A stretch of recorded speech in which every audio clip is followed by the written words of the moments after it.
Hi, everybody. Welcome back to Dave's Math Channel.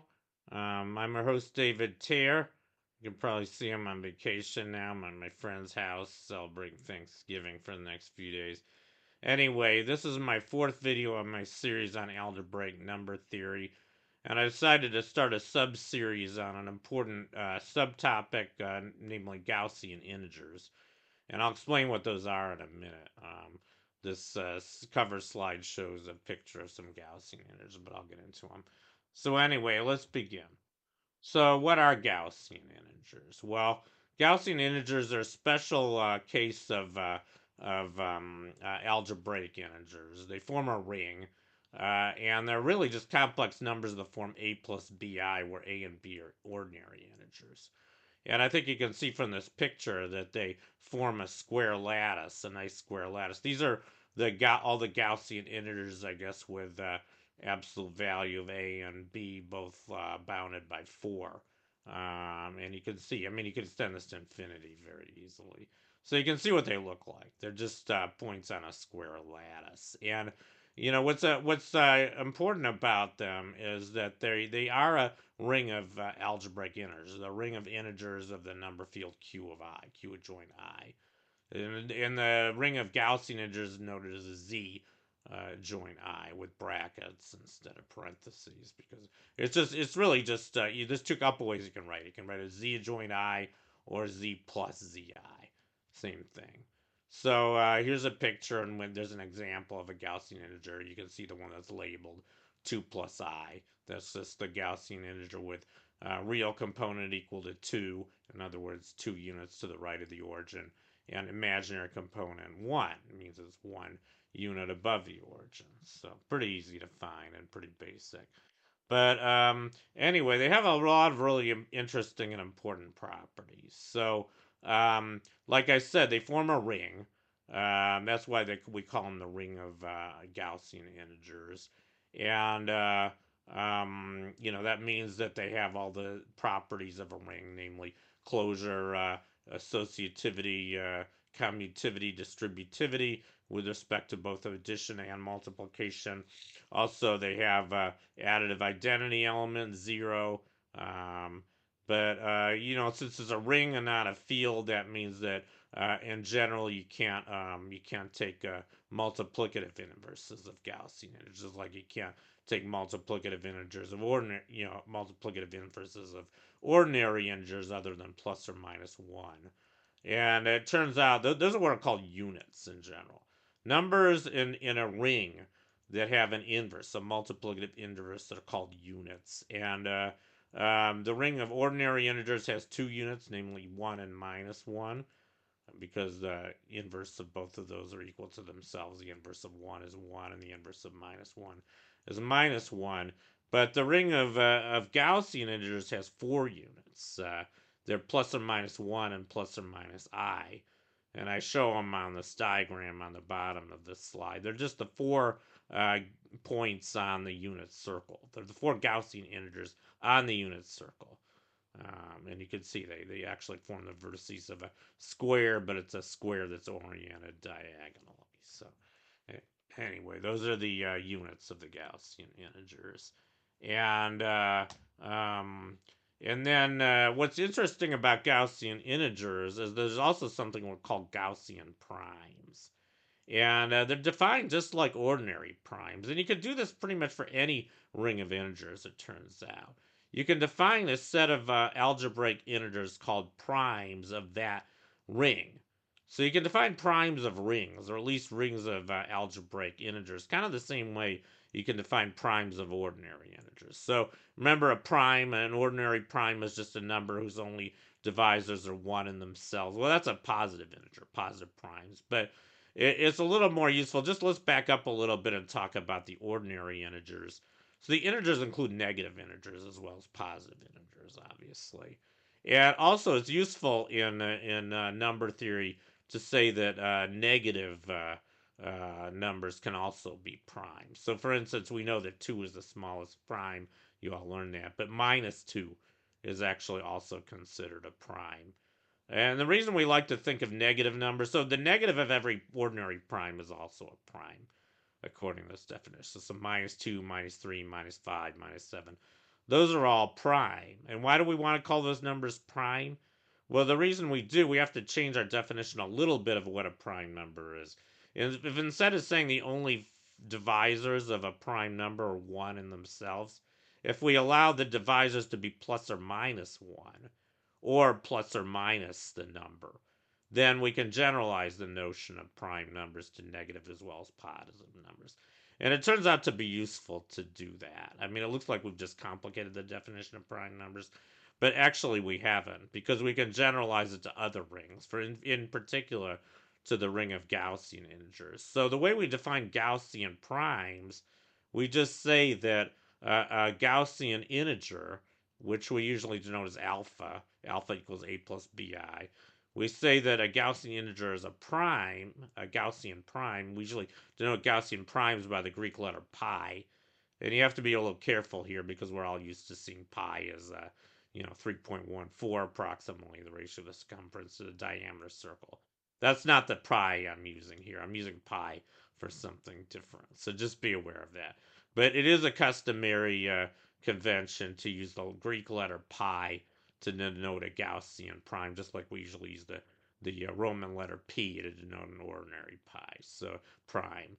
So say pi is a Gaussian prime. That means pi is some Gaussian integer of the form a plus bi, where a and b are ordinary integers. What do we mean when we say that that number is a Gaussian prime? Well, what we mean is that the only divisors, and remember the Gaussian integers is a ring, so that means you can factor them. So the only factors, or the only divisors of a Gaussian prime, are the units. So instead of saying 1, we say the units.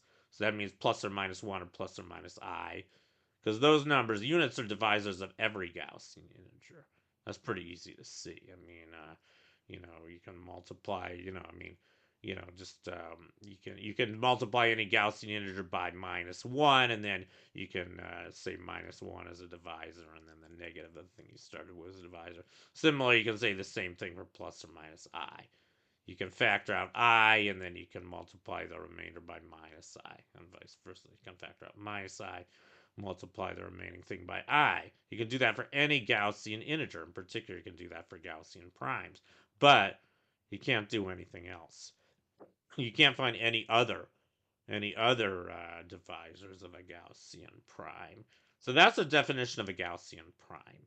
Only trivial divisors, only units and associates. And the other thing, I didn't say what an associate is. An associate of a Gaussian integer alpha is just a Gaussian integer of the form either alpha or minus alpha or plus or minus I alpha. It's really just alpha times a unit. Associates of a Gaussian integer are just the Gaussian integer multiplied by a unit. And remember, there's only 4 units. There's only 4 Gaussian units. So there's only 4 associates of every Gaussian integer. But every Gaussian integer has exactly 4 associates. So you can always factor any Gaussian integer as a unit and associate of the Gaussian integer you started with, but for Gaussian primes, that's the only thing you can do. So I think you can kind of see how that's similar to the definition of an ordinary prime number. And you can do it not just for the Gaussian integers. You can do this for any ring of integers. That's what's pretty remarkable. You can define prime elements of any ring of integers, but in particular, you can do it for Gaussian integers. And Gaussian, and this picture, I guess I should say, this picture on the bottom is a picture of all the Gaussian primes with absolute value up to 20.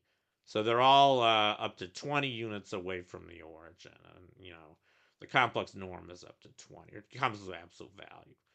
And, they get a little bit rarer as you get farther out from the origin, just like the ordinary primes get a little bit rarer as the numbers get larger. Kind of the same idea. Anyway, that's a nice picture. And you can see it's symmetric, too. It's pretty obvious to see that the Gaussian integers are symmetric. I mean, if a plus bi is a Gaussian prime, then a minus bi, all the associates. I times a plus bi, which I think is b minus ai, minus a minus bi, and minus, b minus ai. Those are all the associates of a plus bi. those are all Gaussian primes if a plus bi is, and similarly, the complex conjugate a minus bi. It turns out that the complex conjugate of every Gaussian prime is also a Gaussian prime. Um, so you always get associates and you get complex conjugates and their associates if you have a given Gaussian prime. That means that every Gaussian prime kind of comes in a set of 8, except for like 1 plus I, that only has 4 associates because the complex conjugates kind of coincide with the associates, but that's a special case, and of course, plus some, anyway. But there's some interesting facts about Gaussian primes. I'm not going to prove these today, but these are very, very important facts, and they'll tell us a lot of interesting properties of ordinary integers. It turns out, and in particular, what I'm gearing towards is, I think at another lecture too, I'm gonna explain how you can classify all primitive Pythagorean triples. Actually, all Pythagorean triples, but we usually start with primitive ones. I think I mentioned that in my last video. And the easy way to do that is by considering Gaussian integers and Gaussian primes and prime factorizations of Gaussian integers and the Gaussian primes. You'll see how we can come up with a way of classifying all primitive Pythagorean triples that way. Pretty nice. And here's just a couple facts I'm not going to prove today, but it turns out that every Gaussian prime has a norm, and a norm of a complex number is just the square of its absolute value. So, for instance, if a plus bi is a complex number, then its norm is a squared plus b squared. So remember, for Gaussian integers, a and b are ordinary integers, and it turns out that a plus bi, which I'm calling pi here, that pi equals a plus bi, turns out, is a Gaussian prime if and only if one of two things holds. Either it's an ordinary prime or an associate thereof, meaning plus or minus p or plus or minus ip, where p is an ordinary prime of the form 4k plus 3. In other words, congruent to 3 modulo 4. Has a remainder of 3 when you divide it by 4. So for instance, 3, 7, 11, those are all primes that are congruent to 3 mod 4.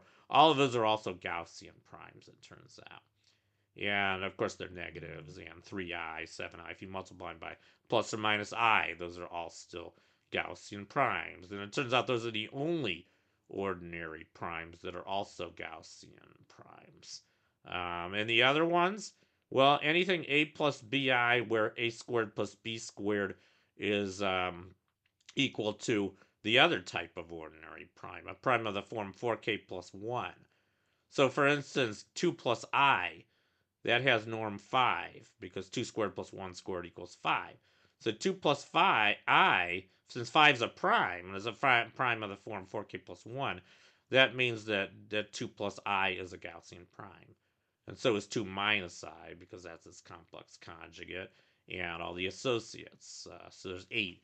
There's 8 Gaussian primes of norm 5. Similarly, there's 8 Gaussian primes of norm 13, namely 3 plus 2i, and all of its conjugates and associates. And there's also 8 of norm 17. Any prime that's congruent to 1 mod 4, the first few of which are 5, 13, 17. I think the next one's 29.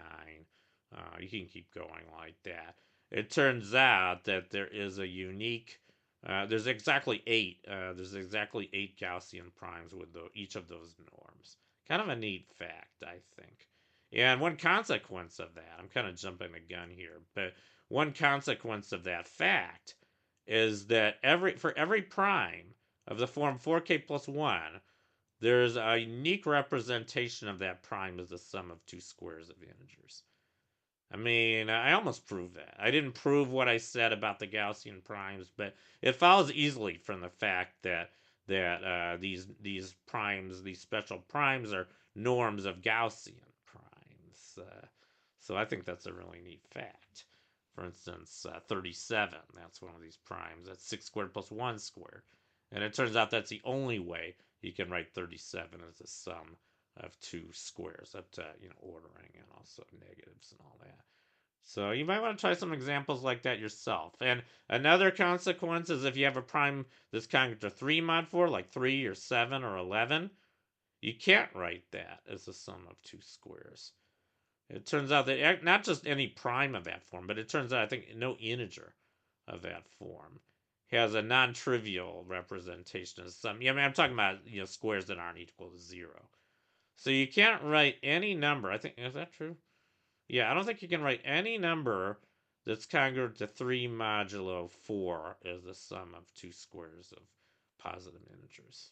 Interesting fact.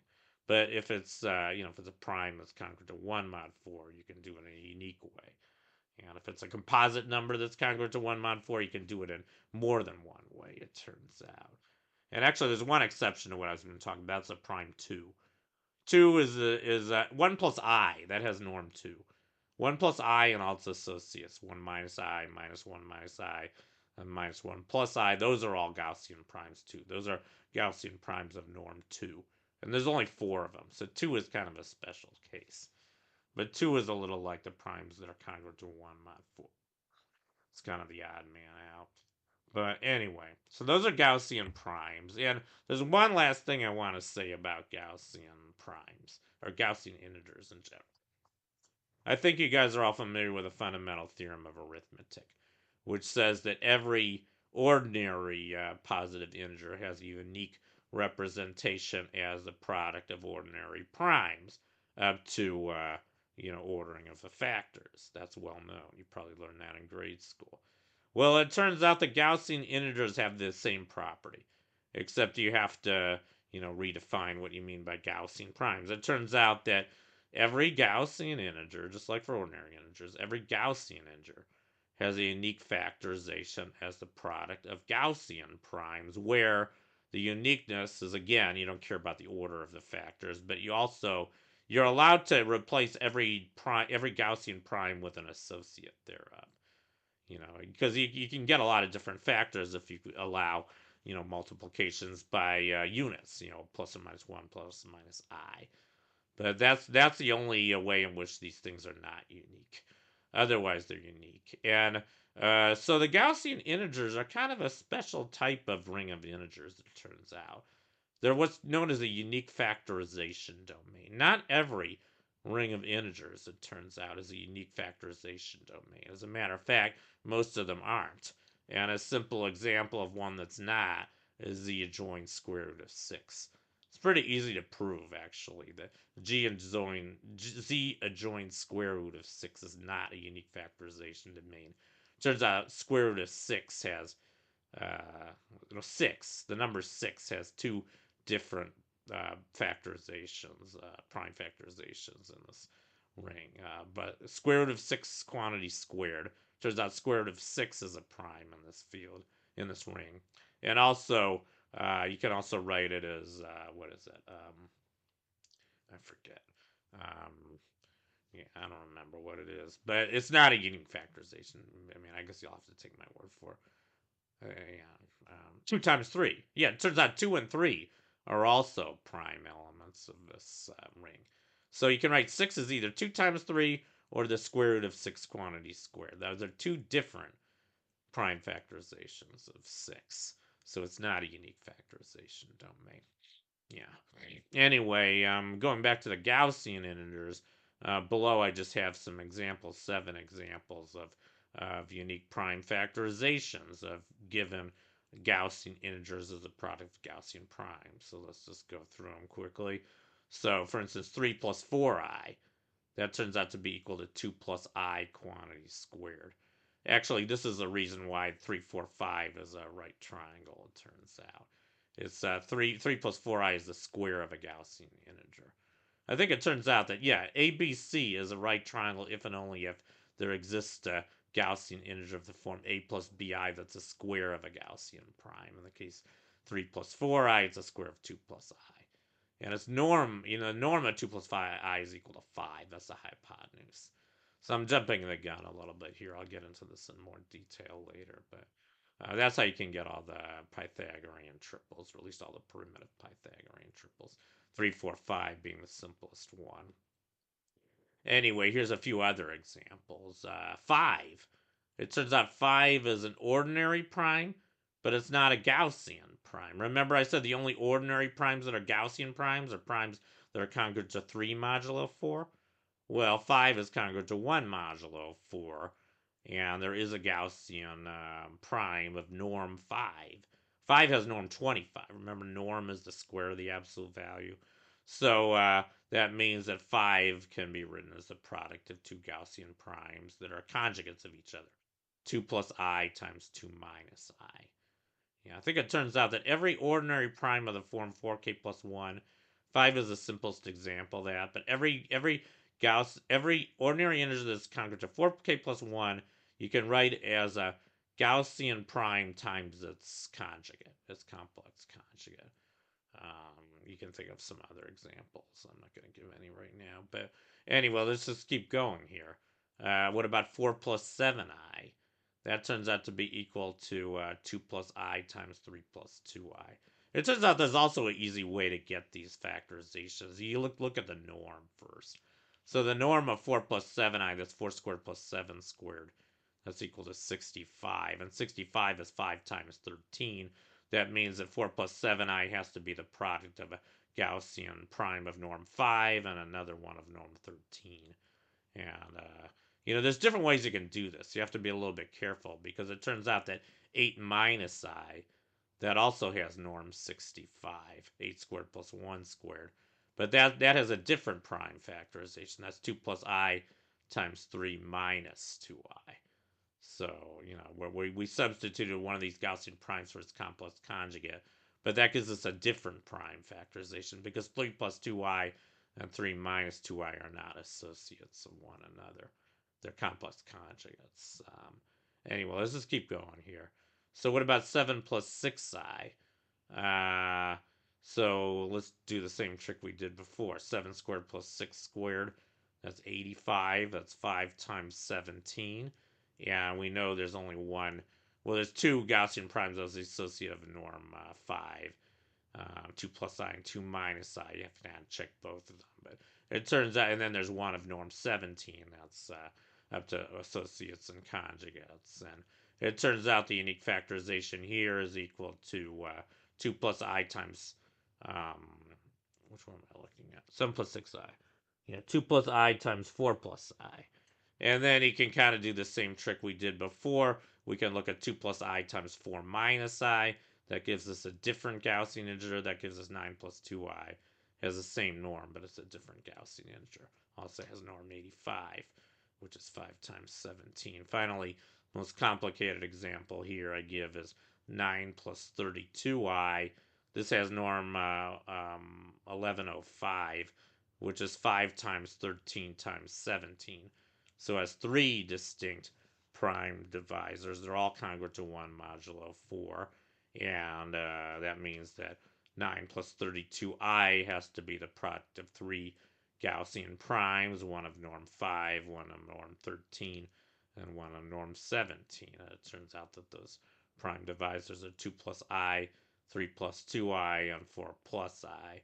And you can get a bunch of other numbers of norm 1105 by replacing these with their conjugates. And that's why 1105 can be written as a sum of two squares in a lot of different ways.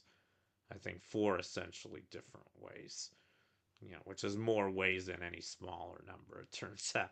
So, you can discover a lot of really interesting facts about ordinary integers. In this case, we're looking at sums of two squares, and we can learn a lot about the representations of numbers as the sum of two squares just by considering Gaussian integers and Gaussian primes, which I think is really neat. This is an example of what's called lifting.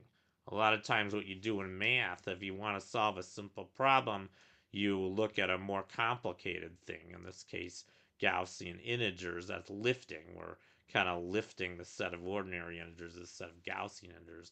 And then we look at properties of Gaussian integers and solve our problem that way because things simplify when you go to something more complicated. But then you can bring it back home to the ordinary integers. So that's kind of a useful technique, and you'll see a lot of this. That's a big reason why algebraic number theory is so useful, this lifting phenomenon. But anyway, that completes my video for tonight. Thank you for watching. Long live math, and I'll see you guys next time. Bye.